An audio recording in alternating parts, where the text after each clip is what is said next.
প্রতীক নিয়ে রেষারেষির মধ্যে জাতীয় নাগরিক পার্টি এনসিপিকে নিবন্ধন দেওয়ার সিদ্ধান্ত নিয়েছে নির্বাচন কমিশন। মঙ্গলবার কমিশনের সচিব জানান, এনসিপির সাথে সব শর্ত পূরণ করেছে বাংলাদেশ জাতীয় লীগ।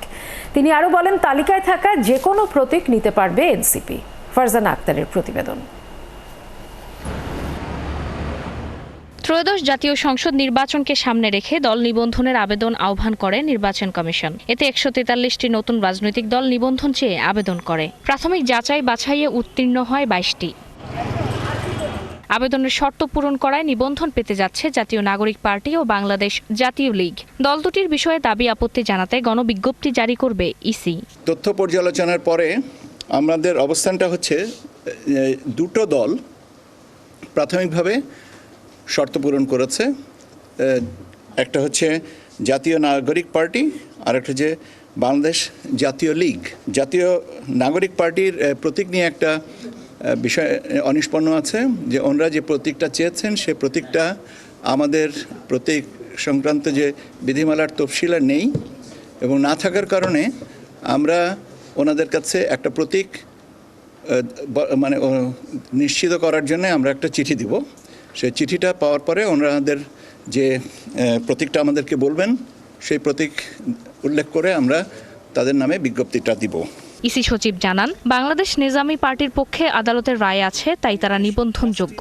বাংলাদেশ আম জনগণ পার্টি, জাতীয় জনতা পার্টি ও শাহজাহান সিরাজের নেতৃত্বাধীন জাতীয় সমাজতান্ত্রিক দল সহ 12 দলের বিষয়ে আরও অনুসন্ধান করবে কমিশন।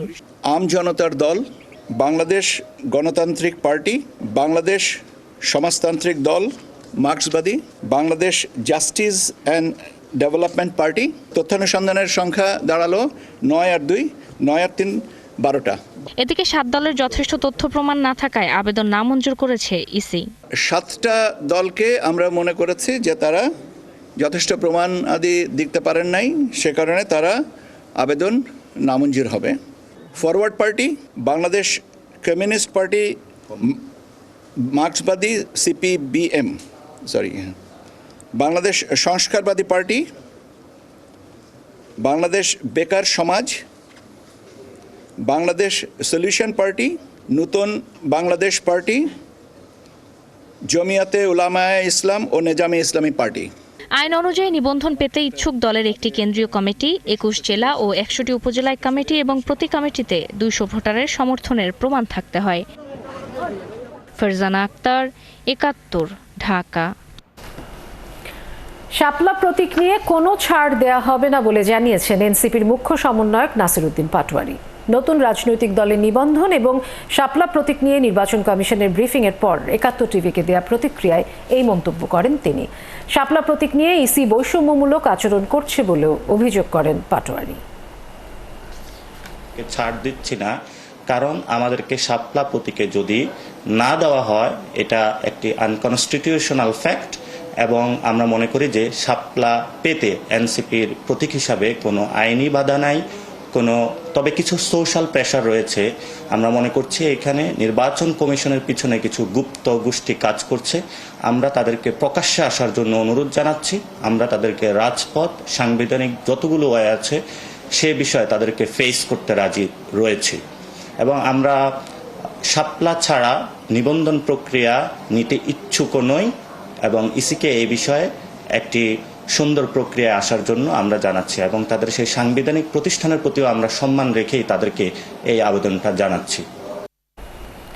আসন্ন নির্বাচন পেছাতে ষড়যন্ত্র করছে পতিত স্বৈরাচারী শক্তি, তবে ভোট করতে প্রতিজ্ঞাবদ্ধ অন্তর্বর্তী সরকার, জানিয়েছেন প্রধান উপদেষ্টা প্রেস সেক্রেটারি শফিকুল আলম। তিনি আরও জানান, নির্বাচনে পূর্ণাঙ্গ সহযোগিতা করবে জাতিসংঘ। বৈশ্বিক সংস্থাটির মহাসচিবের সাথে বৈঠক করেছেন প্রধান উপদেষ্টা। আরও জানাচ্ছেন শাহরিয়ার ইমতিয়াজ। নিউ ইয়র্কে সোমবার জাতিসংঘ মহাসচিব অ্যান্টনিও গুতেরেসের সঙ্গে বৈঠক করেছেন অন্তর্বর্তীকালীন সরকারের প্রধান উপদেষ্টা ডক্টর মোহাম্মদ ইউনুস। এতে রোহিঙ্গা সংকট, সংরক্ষণবাদী শুল্ক নীতি ও বাংলাদেশের জাতীয় নির্বাচন নিয়ে আলোচনা হয়। পরে বিস্তারিত জানান প্রধান উপদেষ্টার প্রেস সচিব শফিকুল আলম। তিনি জানান, বাংলাদেশের জাতীয় নির্বাচন ও চলমান সংস্কার বিষয়ে পূর্ণ সহযোগিতার আশ্বাস দিয়েছেন জাতিসংঘের মহাসচিব। সেক্রেটারি জেনারেল অকুণ্ঠ চিত্তে জানিয়েছেন যে তারা বাংলাদেশের এই ডেমোক্রেটিক যে ট্রানজিশনে ফুললি তারা সাপোর্ট করছেন এবং সলিডারিটি ঘোষণা করেছেন। তবে শফিকুল আলম জানান, বাংলাদেশের নির্বাচন নিয়ে ষড়যন্ত্র চলছে।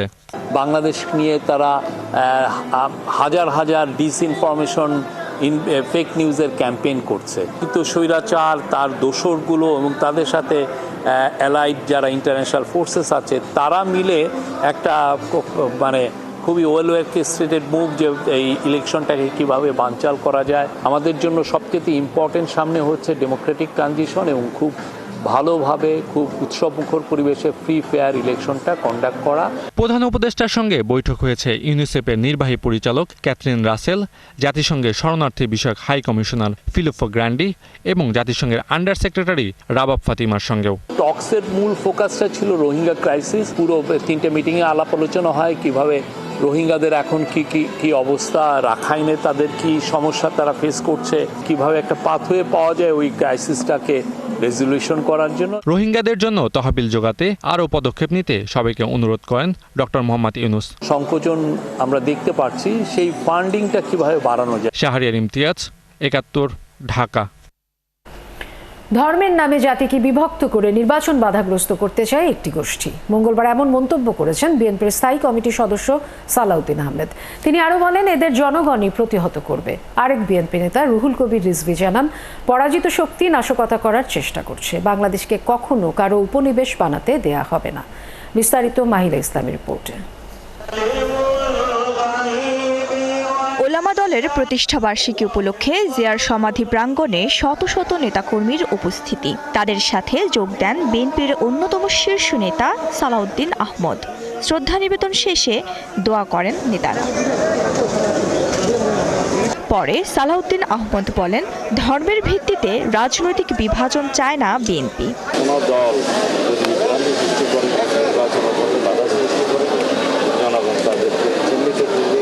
গণতন্ত্রের উত্তরণের পথে দেশি বিদেশি ষড়যন্ত্র দৃশ্যমান হচ্ছে, এমন মন্তব্য করে তাদের প্রতিহত করারও হুঁশিয়ারি দেন তিনি।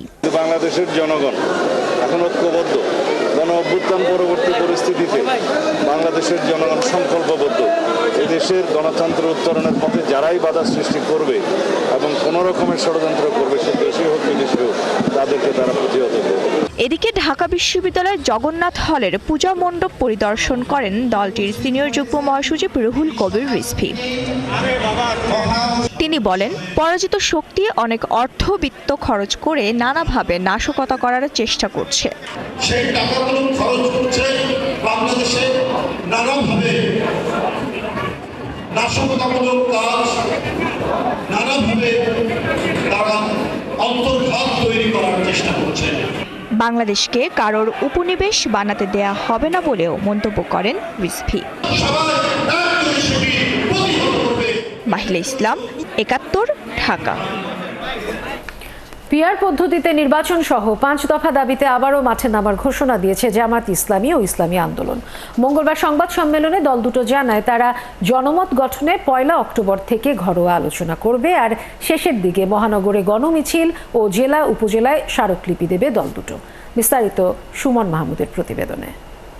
জুলাই জাতীয় সনদের ভিত্তিতে দুপুরে মগবাজারের আল ফালাহ মিলনায়তনে সংবাদ সম্মেলন করে জামায়াতে ইসলামী।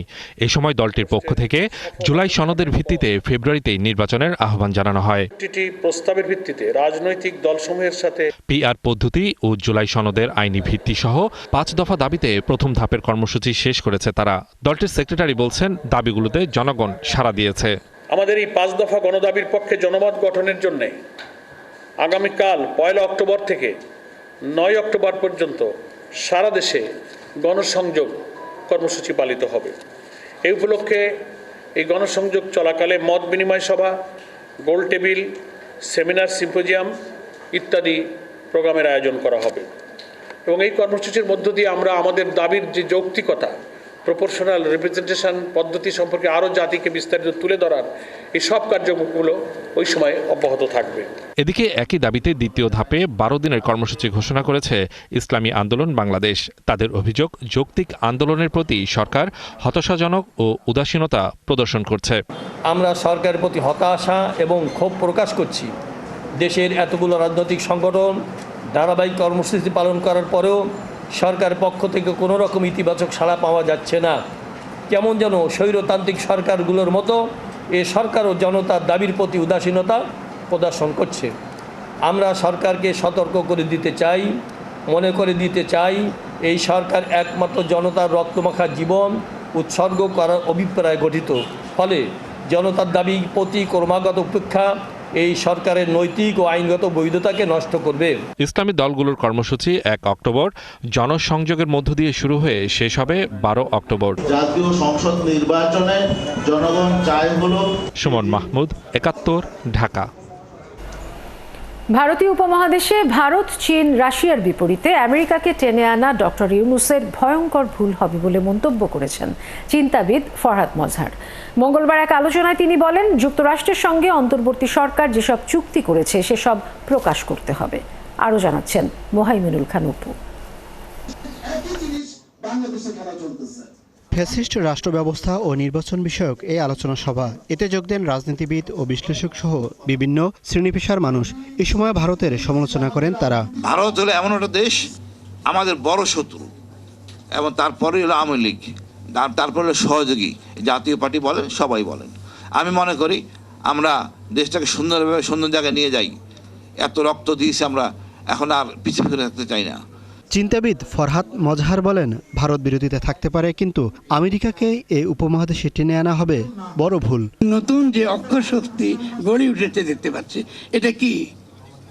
ভারত, রাশিয়া এবং চীন একটা নতুন অক্ষশক্তি গড়ে উঠেছে। এই নতুন অক্ষশক্তির বিপরীতে ডক্টর ইউনূস উপমহাদেশে যদি মার্কিন যুক্তরাষ্ট্রকে টেনে না আনেন, এটা বাংলাদেশের জন্য একটা ভয়ানক বিপর্যয় টেনে আনবে। সেনাবাহিনীর দিক থেকে মিলিটারি অ্যাসেট, কারণ এটা আমার জাতীয় প্রতিরক্ষার অংশ। আপনি সে সেনাবাহিনীর সঙ্গে কোনো কথা না বলে, জাতীয় নিরাপত্তার প্রশ্নকে কোনো প্রকার না তুলে আপনি একটা বিদেশি কোম্পানির কাছে পোর্ট তুলে দিচ্ছেন। রোহিঙ্গারা ও মিয়ানমার বাংলাদেশের জন্য বড় বিপদ বলেও সরকারকে সতর্ক করেন তিনি। আপনাকে অনেক বড় বিপদ আপনার সামনে, এই বিপদের একটা নাম হলো রোহিঙ্গা, মায়ানমার বিপদ আপনার সামনে। আপনি মার্কিন যুক্তরাষ্ট্রের যে ভূরাজনীতি, সেই ভূরাজনীতি আপনি কি করে মোকাবেলা করবেন? আরাকান সেনাবাহিনী কাজ করছে পার্বত্য চট্টগ্রামে, আপনারা যে ঘটনা ঘটছে পার্বত্য চট্টগ্রামে, এটাকে বিচ্ছিন্ন ভাববেন না। জনগণের কাছে না গিয়ে ডক্টর ইউনূস লুটেরাদের সাথে বসে দেশের ভাগ্য ঠিক করার চেষ্টা করছে বলেও সমালোচনা করেন বক্তারা। জাতীয় ঐক্যমতের মধ্যে যেসব সিদ্ধান্ত আপনারা ওই লুটেরা মাফিয়া শ্রেণীর সঙ্গে বসে আপনারা করেছেন, ওটা নাকি আমাদেরকে এখন বাধ্যবাধকতা আমাদেরকে মানতে হবে। মোহাইমিনুল খান অপু, ৭১, ঢাকা। খাগড়াছড়ির ঘটনা যারা ভিন্ন খাতে নেয়ার চেষ্টা করছে তাদের বিষয়ে তদন্ত চলছে বলে জানিয়েছেন র্যাব মহাপরিচালক AKM শহীদুর রহমান। মঙ্গলবার তিনি আরও বলেন, পরিস্থিতি মোকাবেলায় স্থানীয় প্রশাসনের সাথে তারা সর্বোচ্চ গুরুত্ব দিয়ে কাজ করছেন। তবে লুট হওয়া অস্ত্র নির্বাচনের সময় বাইরে থাকা নিরাপত্তার জন্য চ্যালেঞ্জ বলেও মনে করেন র্যাব মহাপরিচালক। আরও জানাচ্ছেন সাজিদ সরকার। রাজধানী সহ সারা দেশে অস্ত্র উদ্ধার, সন্ত্রাসী গ্রেপ্তার এবং আভিযানিক বিভিন্ন ধরনের সাফল্য নিয়ে সাংবাদিকদের সাথে মতবিনিময়ের আয়োজন করে র্যাব। এতে অংশ নেন র্যাবের মহাপরিচালক AKM শহীদুর রহমান। এই নিরাপত্তাটা আমরা এ সময় লুট হওয়া অস্ত্র উদ্ধার, জামিনে থাকা শীর্ষ সন্ত্রাসীদের গ্রেপ্তার প্রসঙ্গে মহাপরিচালক বলেন, আগামী জাতীয় সংসদ নির্বাচনকে সামনে রেখে লুট হওয়া অস্ত্র বাইরে থাকা নিরাপত্তার জন্য চ্যালেঞ্জ। প্রায় 70 থেকে 80% অস্ত্র উদ্ধার আছে, বাকি কিছু বাকি আছে। এ থেকেও প্রতিনিয়ত গত মাসেও আমরা প্রায় পুলিশের কাছ থেকে লুট হওয়া 3টি পিস্তল আমরা উদ্ধার করেছি। যে শটগানটি আমরা উদ্ধার করেছি ওইটির নাম্বারটি আপনার মোসা, তা আমরা এটা ফরেন্সিক করলে বুঝতে পারবো। তো আমাদের এই প্রচেষ্টা অব্যাহত আছে এবং প্রতিনিয়তই আমরা কিছু না কিছু অস্ত্র উদ্ধার করতে সক্ষম হচ্ছি। এ সময় পাহাড়ের অস্থিরতা নিয়ে তিনি জানান, ধর্ষণের ঘটনায় আসামি গ্রেপ্তার হলেও যারা এটিকে ভিন্ন খাতে নেওয়ার চেষ্টা করছে তাদের বিষয়েও তদন্ত চলছে। তুচ্ছ কোনো ঘটনা নিয়ে সেটা একটা বড় আকারের একটি রূপ দেওয়ার চেষ্টা হয়। যেমন খাগড়াছড়িতে সম্প্রতি যে ঘটনা ঘটলো, যে একটি ধর্ষণের অভিযোগের কারণে সেখানে এই পরিস্থিতি উদ্ভব হয়েছে। যদিও এই অভিযোগটি পাওয়ার সাথে সাথেই তার একজন আসামিকে গ্রেপ্তার করা হয়েছিল এবং আইন শৃঙ্খলা রক্ষাকারী বাহিনী যথাযথভাবেই ওই মামলার অনুসন্ধান সহ যাবতীয় কাজ করতেছিল। বাট তারপরও আমরা দেখলাম যে সে পরিস্থিতি সেখানে উত্তপ্ত করা হয়, অশান্ত করা হয়। এর পিছনে কোনো না কোনো ইন্ধন আছে। তবে স্থানীয় আইন শৃঙ্খলা রক্ষাকারী বাহিনী, স্থানীয় প্রশাসন এই বিষয়ে তদন্ত কার্যক্রম অব্যাহত আছে এবং যেহেতু একটি ঘটনা ঘটেছে এর সুষ্ঠু তদন্ত হবে এবং এর আইনানুগভাবেই এই ব্যাপারটি মোকাবেলা করা হবে। শারদীয় দুর্গাপূজার সময় কোথাও যাতে অপ্রীতিকর ঘটনা না ঘটে এজন্য সতর্ক অবস্থানে রয়েছে র্যাব। সারা দেশে এই পূজাটি বেশ উৎসাহ উদ্দীপনার মাধ্যমে চলছে। সাজিদ সরকার, ৭১, ঢাকা। পূজা শেষে মায়ের পায়ে ভক্তরা দিয়েছেন অঞ্জলি। অষ্টমী পূজা শেষে আর মহানবমীর শুরুর সন্ধিক্ষণে বধ হয়েছেন মহিষাসুর। মহা অষ্টমী পূজার বিস্তারিত পার্থ সঞ্জয়ের প্রতিবেদনে।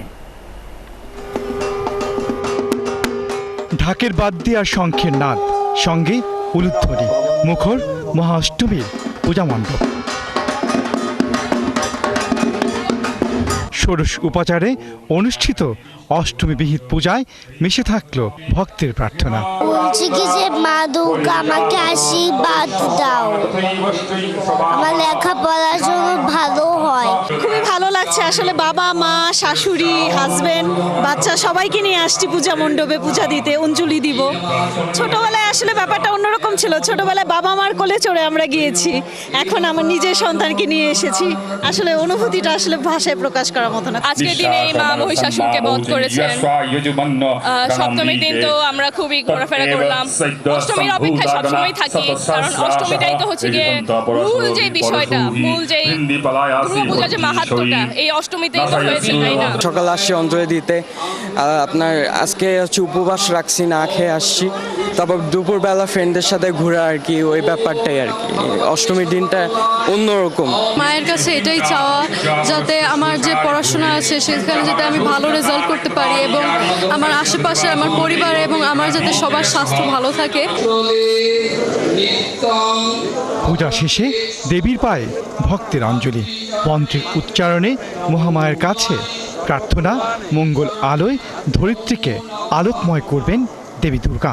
মার কাছে অঞ্জলি দিলাম। অঞ্জলিতে মায়ের কাছে একটাই আমাদের প্রার্থনা, মা যেন আমাদের সকল দুঃখ কষ্ট থেকে সবাইকে রক্ষা করেন। সন্ধ্যা আরতি হবে, ভক্তবৃন্দ যারা বাইরে থেকে আসবে তারাই আরতি প্রতিযোগিতা হবে, আরতি প্রতিযোগিতা অংশগ্রহণ করবে। তারপর পরই আমাদের সাংস্কৃতিক অনুষ্ঠান, সেখানে নৃত্য, গান এবং ধর্মীয় সঙ্গীত পরিবেশনা করা হবে। অষ্টমী পূজার শেষ ক্ষণটি মাহেন্দ্র ক্ষণ। এই ক্ষণে যে দেবী দুর্গা বধ করেন অসুরকে। মহা অষ্টমী বিহিত সমাপ্ত হওয়ার মাধ্যমে শেষ করেছি, সুসম্পন্ন করেছি। মহা অষ্টমীতে চণ্ডী পাঠের মাধ্যমে মহিষাসুর বধ সুসম্পন্ন হয়েছে। সন্ধ্যায় দেবী দর্শনে উৎসবে রূপ নেবে মণ্ডপ। পার্থ সঞ্জয়, ৭১, ঢাকা।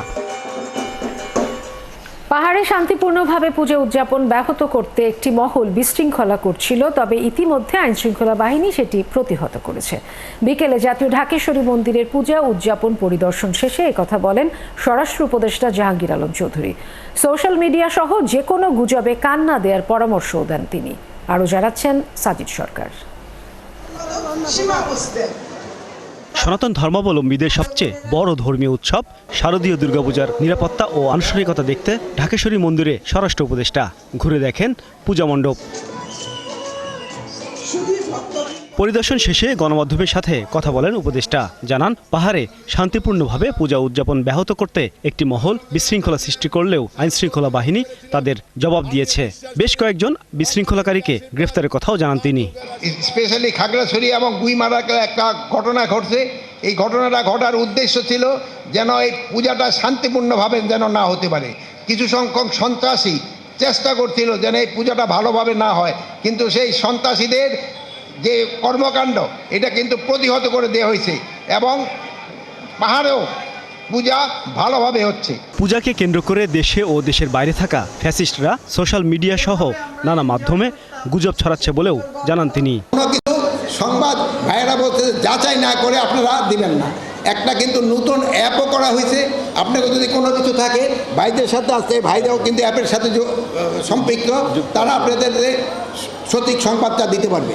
রাজধানী সহ সারা দেশের পূজা মণ্ডপে আইনশৃঙ্খলা বাহিনীর পাশাপাশি সাধারণ মানুষও সতর্ক অবস্থানে থাকলে কোনো ধরনের অপ্রীতিকর ঘটনা ঘটবে না বলেও আশাবাদ স্বরাষ্ট্র উপদেষ্টার। সাজিদ সরকার, ৭১, ঢাকা। জাতীয় নির্বাচনকে ঘিরে অনেকে অস্থিতিশীল পরিবেশ সৃষ্টির চেষ্টা করছে বলে জানিয়েছেন আইজিপি বাহারুল আলম। মঙ্গলবার পুলিশ সদর দপ্তরে এক সংবাদ সম্মেলনে তিনি বলেন, এটা বিদেশ থেকেও করা হতে পারে। আইজিপি আরও জানান, এবার পূজা মণ্ডপে অস্থিরতা সৃষ্টির ঘটনায় 19 জনকে গ্রেফতার করা হয়েছে। আর জুলাই আন্দোলনের হয়রানিমূলক মামলা থেকে রক্ষা পেতে আবেদন করতে বলেছেন পুলিশ মহাপরিদর্শক। বিস্তারিত জানাচ্ছেন নাদিয়া শারমিন।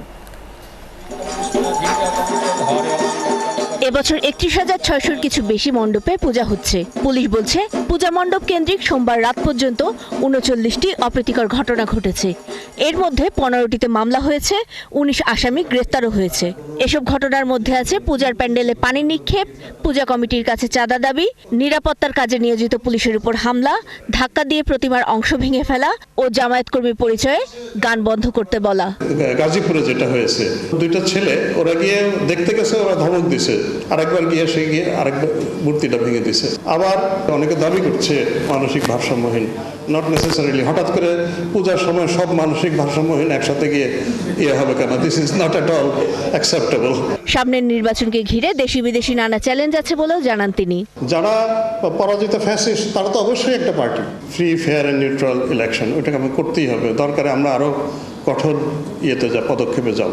তিনি জানান, বৈষম্য বিরোধী আন্দোলনে হত্যাসহ মোট 1760টি মামলার মধ্যে 55টির চার্জশিট দেওয়া হয়েছে। এর মধ্যে হত্যা মামলা 18টি এবং আঘাতসহ বিভিন্ন মামলা 37টি। হত্যা মামলার চার্জশিটভুক্ত আসামি 1941 জন এবং অন্যান্য ধারার মামলার আসামি 2185 জন। আর হয়রানিমূলক মামলা থেকে রক্ষা পেতে পুলিশ সুপারের কাছে আবেদনের আহ্বান জানান তিনি। ওনাদেরকে সংশ্লিষ্ট জেলার পুলিশ সুপার নির্দোষ হিসাবে রিপোর্ট দিয়ে আদালতে প্রতিবেদন পাঠাতে পারেন এবং আদালত সেটা গ্রহণ করে তাকে মামলার দায় থেকে মুক্তি দিতে পারেন। জুলাই গণঅভ্যুত্থানের মামলায় 21 পুলিশ কর্মকর্তাকে গ্রেফতার করা হয়েছে। আর পলাতকদের তালিকা ইন্টারপোলে দেওয়া হয়েছে বলেও জানান বাহারুল আলম। ওই সময় লুট হওয়া 1350টি অস্ত্র এখনো মেলেনি বলেও জানান আইজিপি। আমরা ধারণা করি হয়তো কিছু বিচ্ছিন্নতাবাদের কাছে চলে যেতে পারে, কিছু হয়তো পাহাড়িদের কাছে চলে যেতে পারে, কিছু হয়তো এই যে আরসা কিংবা ওদের কাছে চলে যেতে পারে। এগুলো সবই আমাদের সন্দেহ।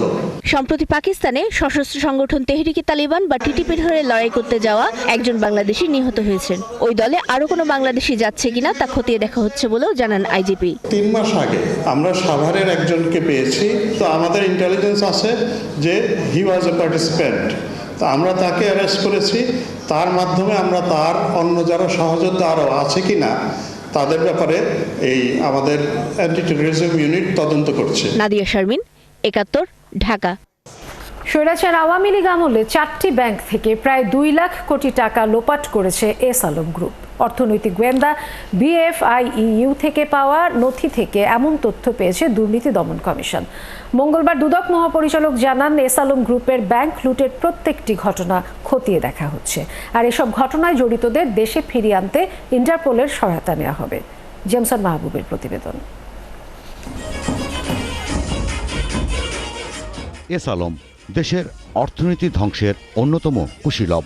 লোপাট করা টাকায় বিদেশে বিলাসী জীবনে মগ্ন এস আলম পতিত প্রধানমন্ত্রী শেখ হাসিনার ক্ষমতাকে ব্যবহার করে দখলে নেন দেশের 7টি ব্যাংক। শেখ হাসিনার ছত্রছায়ায় থাকা এই শিল্প গ্রুপ দেশের ব্যাংক খাতকে ধ্বংসের কিনারায় নিয়ে গেছে, এমন অভিযোগও বেশ পুরনো। গণ অভ্যুত্থানের পর এস আলমের বিরুদ্ধে ব্যাংক লোপাট, অর্থ পাচারের অভিযোগ আমলে নিয়ে অনুসন্ধান শুরু করে দুদক। একই সাথে তাদের বিষয়ে কাজ করছে BFIU। এরই মধ্যে BFIU থেকে এস আলম সংক্রান্ত নথি এসেছে দুদকে। নথির তথ্য বলছে, এস আলম গ্রুপের দখলে থাকা ইসলামী ব্যাংক থেকে 1,05,000 কোটি টাকা, ফার্স্ট সিকিউরিটি ইসলামী ব্যাংক থেকে 39,000 কোটি টাকা, ইউনিয়ন ব্যাংক থেকে 20,000 কোটি টাকা ও গ্লোবাল ইসলামী ব্যাংক থেকে 13,000 কোটি টাকা লোপাটের প্রমাণ মিলেছে।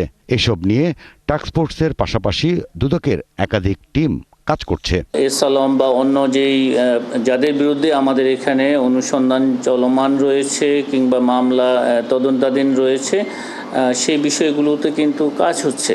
আমাদের সংশ্লিষ্ট অনুসন্ধানকারী কর্মকর্তা এবং তদন্তকারী কর্মকর্তাগণ কাজ করছেন। কোনো অভিযোগ, সুনির্দিষ্ট কোনো অভিযোগে কিন্তু বাদ যাবে না, সবগুলো নিয়েই আমাদের অনুসন্ধান দল এবং তদন্ত দল কাজ করছেন। এদিন মামলা হয়েছে ভোলা ২ আসনের সাবেক এমপি আলী আজম মুকুল ও তার স্ত্রীর বিরুদ্ধে। তাদের বিরুদ্ধে ৯.৫ কোটি টাকার অবৈধ সম্পদ ও ১২০ কোটি টাকার সন্দেহজনক লেনদেনের প্রমাণ মেলে অনুসন্ধানে। সন্দেহজনক এবং অস্বাভাবিক লেনদেন করার অপরাধ অনুসন্ধানকালে প্রমাণিত হয়েছে। প্রায় ৫৩ কোটি টাকার অবৈধ সম্পদ অর্জনের অভিযোগে মামলা হয়েছে C&F এজেন্ট শামসুর রহমানের বিরুদ্ধে। জেমসন মাহবুব, ৭১, ঢাকা।